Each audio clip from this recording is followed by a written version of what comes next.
भाई अपनी बहन की इज्जत बचाने की कोशिश कर रहा हो और कुछ लोग उसकी बहन के सामने ही उसे मार दें। सबसे पहले मणिपुर में एक फेक न्यूज फैलाई जाती है कि कुकी समुदाय के एक मिलिशिया मैन ने मेतई समुदाय की एक महिला का बलात्कार किया है। मिलिशिया मैन का मतलब होता है वो सिविल लोग जिन्हें सोल्जर्स की तरह ट्रेन किया जाता है, लेकिन ये रेगुलर आर्मी का हिस्सा नहीं होते। इस झूठी खबर को सुनकर मेतई समाज के लोगों ने कुकी आदिवासी महिलाओं द्वारा बदला लेने की सोची और जिस तरह ये बदला लिया गया उसकी कल्पना कर पाना भी बहुत मुश्किल है। नमस्कार दोस्तों, इसके बाद 4 मई को कुकी समुदाय की महिलाओं को निर्वस्त्र घुमाया जाता है।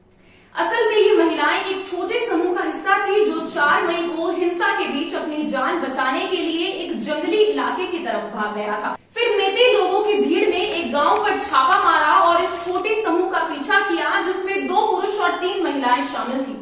मतलब कुल 5 लोग थे। 56 साल का एक व्यक्ति, उसका 19 साल का बेटा और उसकी 21 साल की बेटी, इन्हीं के साथ 2 महिलाएं थी। एक की उम्र 42 साल और दूसरी की 52। जब ये लोग जंगल की तरफ जा रहे थे तब इन्हें पुलिस की एक टीम मिल गई और ये लोग पुलिस के साथ चलने लगे। फिर अचानक से 1000 लोगों की एक भीड़ ने पुलिस कर्मियों समेत इन सभी पर हमला कर दिया और इन लोगों को पुलिस से छीन लिया।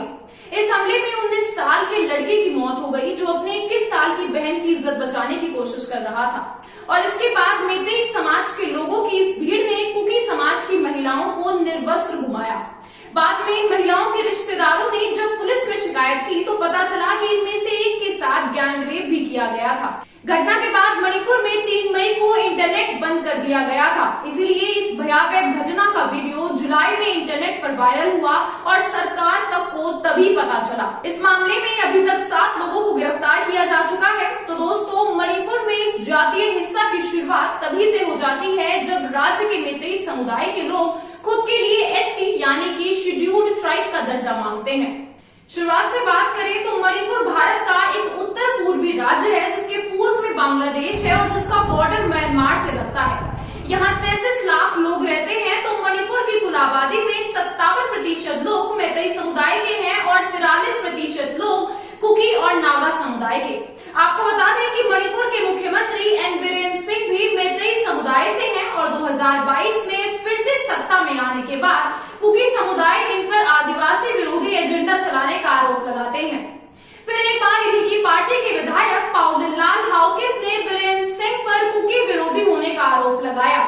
इसके बाद जब मेतई समाज ने खुद को अनुसूचित जनजाति का दर्जा देने की गुहार लगाई तो मणिपुर के हाईकोर्ट ने इसे मानते हुए मेतई लोगों को अनुसूचित जनजाति का दर्जा देने के लिए राज्य सरकार से सिफारिश दाखिल करने के लिए कहा। कुकी समुदाय के लोगों ने इसका विरोध किया और उनका कहना है कि मेतई लोगों का पहले से ही सरकार पर बहुत दबाव है। अगर उन्हें अनुसूचित जनजाति का दर्जा भी मिल गया तो ये और भी ज्यादा ताकतवर हो जाएंगे। साथ ही फिर ये कुकी बहुल इलाकों में जमीन खरीद कर सेटल भी हो सकते हैं। द फ्रंटियर मणिपुर के संपादक धीरेन ए सदोपम कहते हैं कि इस बार संघर्ष धर्म के बीच न होकर 2 जातियों में है। 2 समुदायों के बीच इस तनाव के कारण पूरा मणिपुर जल रहा है। 3 मई को राज्य में हिंसा शुरू हो जाती है जब मेतई समाज की एसटी दर्जे को लेकर मांग के खिलाफ All Tribal Students Union Manipur एकता मार्च निकालता है।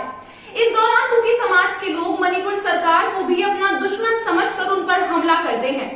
इस हिंसा की वजह से मणिपुर में 160 से ज्यादा लोगों की मौत हो चुकी है। 400 लोग घायल हो चुके हैं। 60,000 से ज्यादा लोगों को अपने घरों को छोड़कर जाना पड़ा। सैकड़ों चर्च और दर्जनों मंदिर तोड़ दिए गए। पुलिस थानों को लूट लिया गया और कई गांवों को आग के हवाले कर दिया गया। मणिपुर हाईकोर्ट के फैसले के बाद ये हिंसा भड़की, जिस पर बाद में सुप्रीम कोर्ट ने हाईकोर्ट के आदेश को गलत बताया, क्योंकि उच्च अदालत के अनुसार हाईकोर्ट किसी समुदाय को अनुसूचित जनजाति का दर्जा देने का निर्देश नहीं दे सकता। धन्यवाद। जय हिंद।